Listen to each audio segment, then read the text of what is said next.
Ei, koska yhtä kylmä on Joensuussa, missä on syntynyt.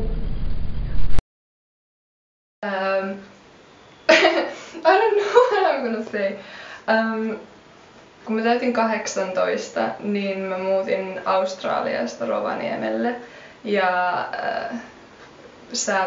sääero oli hyvinkin dramaattinen ja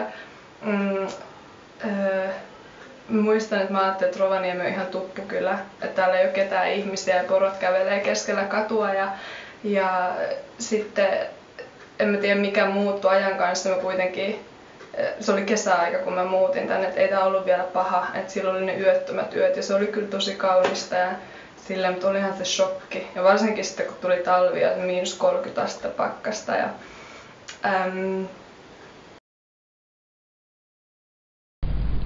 2009.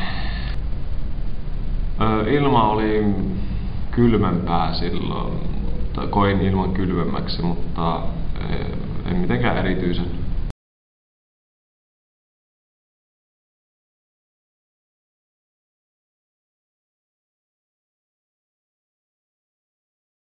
Joensuussakin kulkee joki keskellä kaupunkia, mutta siinä on virtaus niin voimakas, että siitä ei uskalla kulkea. Mutta täällä Rovaniemellä on kyllä kulkenut jo yli. No, pääasiahan on, niin kuin, mikä opitaan ihan lapsena jo, että hyvä pukeutuminen, kerrospukeutuminen. Sitten niin kuin semmoinen, että esimerkiksi kylmässä tilassa ei saa nukkua. Se voi olla vaarallista, koska jos sä nukahat, niin sit välttämättä herää, jos on kylmä. Toinen asia on sitten niin kuin nesteytys ja ruoka. Että esimerkiksi semmoinen kuin vesipullon pitäminen takin alla, ettei se vesi jäädy. Koska tosi yleisesti kun kylmässä liikkuu, niin ei unohtaa juoda, vaikka kuluttaa nestettä koko ajan. Toinen asia kanssa varmaan mitä armeijassa oppii kylmästä on se, että tietää miltä tuntuu olla 2 yötä putkeen tai useita päiviä putkeen kylmässä, niin tietää miten kroppa alkaa reagoimaan siihen.